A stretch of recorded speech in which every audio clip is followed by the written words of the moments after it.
Hinduism में शिव बहुत ही important भूमिका निभाते हैं। उनका एक बहुत इम्पोर्टेंट रोल होता है, ये हम सभी को मालूम है, इसमें कोई नई बात नहीं है। और शिव का आइकोनोग्राफिक फॉर्म से कई सारे आइकोनोग्राफिक फॉर्म है। आइकोनोग्राफिक फॉर्म का मतलब जो उनके मानवीय रूप हैं, जैसे कि उमा महेश्वर है, त्रिपुरांतक है, अंधकासुर है, जो कहानियां हम आपको पहले सुना चुके हैं, उनसे भी ज्यादा इम्पोर्टेंट एक अनआइकोनोग्राफिक फॉर्म है जिसको कि हम शिवलिंग कहते हैं।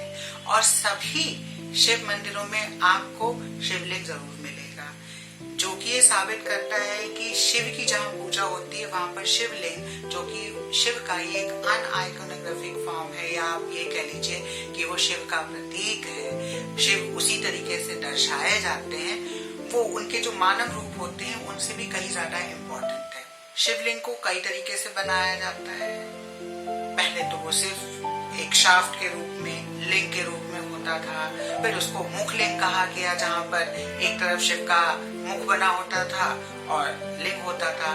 फिर उसी के साथ मुख बढ़ते गए, फिर द्विमुखलिंग, त्रिमुखलिंग, चतुर्मुखलिंग, फिर पंचमुखी लिंग, इस तरीके से बना है। लेकिन उसके साथ साथ एक और बात निकल के आती है कि जब भी शिव के लिंग की बात होती है, कोई भी इसके मूल रूप में जाने की बात नहीं करता, और अगर कोई करता भी है तो लोग उसको मानते नहीं है। मेरी समझ में नहीं आता कि ऐसा क्यों करते हैं। जब भी कहा जाता है कि ये शिव का पीनस है या शिव का लिंग है, शिव का अपना लिंग है, तो लोग इसको तो लोग इससे पीछा छुड़ा लेते हैं। और कुछ लोग कहते हैं कि जो हिंदू धर्म को ही मानते हैं, उनमें से कुछ लोग कहने लगते हैं नहीं नहीं, लोग बरगला रहे हैं, हमारे हिंदू धर्म को बदनाम कर रहे हैं, इत्यादि इत्यादि, जो भी उनके मन में आता है वो बोलते हैं। कुछ लोग इन पर बात ही नहीं करते और कुछ लोगों को कुछ पता ही नहीं होता है।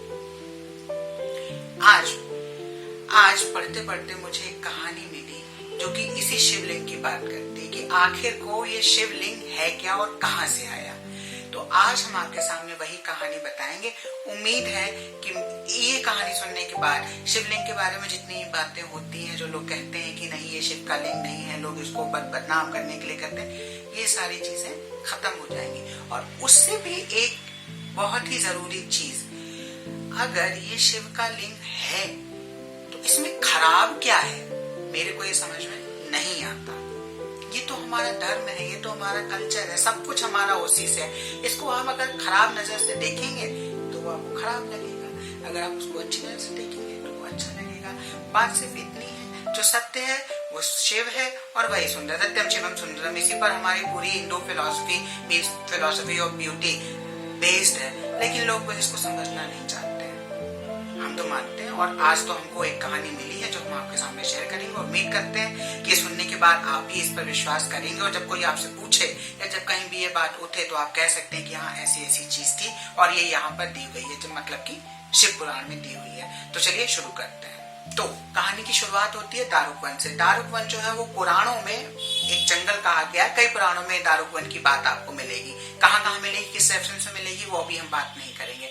दारुक वन से शुरू होती है कहानी। दारुक वन में ब्राह्मणों का एक समूह, ग्रुप रहा करता था, जो कि शिव की पूजा अर्चना नित्य प्रति रूप से किया करते थे। 3 बार हवन, पूजा, ये सारी चीजें किया करते थे। और शिव जो है उनकी परीक्षा लेने के लिए एक बार जाते हैं। तो परीक्षा लेने के लिए जब एक दिन सारा ब्राह्मण समूह जो है यज्ञ के लिए लकड़ियां इकट्ठी करने जाता है, तो वहीं पर शिव प्रकट होते हैं। अब शिव जिस रूप में प्रकट होते हैं, पुराण में जो मैंने इंग्लिश ट्रांसलेशन पढ़ा उसके हिसाब से तो उसको विभत्स रूप कहा गया है, लेकिन फिर भी वो विभत्स रूप नहीं, वो एक नग्न रूप में प्रकट होते हैं। शिव जब नग्न रूप में प्रकट हुए थे तो उनको भिक्षाटन भी कहा गया था, लेकिन यहाँ पर भिक्षाटन का नाम नहीं लिया गया, इसलिए हम कहेंगे कि शिव जो है नग्न अवस्था में प्रकट हुए, और जिसने अपने शरीर पर पूरा भभूत लपेटा हुआ था, पूरा भभूत रगड़ रखा था। प्रकट होने के बाद शिव लीला का आरंभ होता है और शिव अपने लिंग को लेकर कुछ अनैतिक क्रियाएं करने लगते हैं। अभद्र नहीं कहेंगे, लेकिन हाँ ऐसी चीजें जो सभ्यता में नहीं गिनी जाती हैं, जिसको देखकर कुछ लोग भाग जाते हैं। कुछ लोग जैसे आजकल के समय में नहीं करते हैं, या बचपन में हम लोग करते नहीं ना, ये सारी चीजें करके वो भाग जाते हैं। कुछ लोग, कुछ लेडीज उनमें से रोमांचक होती हैं और वो शिव के पास जाती हैं, शिव के कंधे पे हाथ रखती हैं या उनको गले लगाने लगती हैं, उनको छूने लगती हैं, इस प्रकार की क्रियाएं करने लगती हैं। क्योंकि अब आप ये समझ लीजिए कुल मिला के वहां तो जो माहौल था वो पूरा एरोटिसिज्म से भर चुका था। इसी समय में जब ये सारी चीजें चल रही होती हैं तो वो ऋषि जो लकड़ियां लेने गए होते हैं यज्ञ के लिए, वो लोग लौट के आते हैं और वो लोग लौट के जब आते हैं देखते हैं हाँ ये क्या हो रहा है यहाँ पर, जो शिव पत्नियां हैं वो तो पता नहीं कैसे कैसे काम कर रही हैं। तो वो कहते हैं भाई आखिर ये कौन इंसान है, कौन है जो ये ऐसा कर रहा है। उसका जवाब नहीं मिलता है। जब जवाब नहीं मिलता है तो जो ऋषि होते हैं वो जिसको उनको पता नहीं होता है कि ये शिव है, तो वो उनको कहते हैं कि आप जैसी ये क्रियाएं कर रहे हैं इसके कारण आपका ये जो लिंग है वो जमीन पे गिर जाए।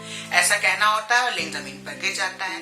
लिंग जमीन पर गिरता है। अब क्योंकि वो शिव का लिंग होता है तो वो जैसे ही गिरता है जहां जहां जाता है वहां पर सब जगह आग लगाता हुआ, सब जगह ध्वस्त करता हुआ चला जाता है। जमीन पर गिरता है, जमीन जल जाती है, उसके सामने सब कुछ जल जाता है। पाताल में गिरता है जाकर, फिर पाताल भी सब जल जाता है। वो सब जगह तहस नहस मचाने लगते हैं। ये सब कुछ देखकर देवता देवी देवता ब्राह्मण सभी अचंभित हो जाते हैं और चिंतित भी हो जाते हैं।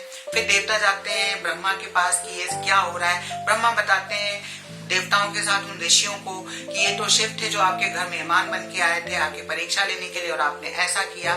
फिर ये कहा जब फिर ब्रह्मा बताते हैं कि जब तक ये जो लिंग है जो कट के गिर पड़ा है, जब तक इसको इस्टेब्लिश नहीं किया जाएगा या कहीं पर ठहराव नहीं मिलेगा तब तक ये विनाश का तांडव या विनाश की लीला ऐसे ही चलती रहेगी। और फिर इसके बाद सभी देवी देवता ब्रह्मा विष्णु ब्राह्मण सब मिलकर शिव की आराधना करते हैं। शिव प्रकट होते हैं और शिव कहते हैं कि मेरे इस लिंग को अगर कोई कंट्रोल कर सकता है, उसको बांध सकता है, अगर उसको स्थापित कर सकता है तो वो सिर्फ और सिर्फ पार्वती की योनि है।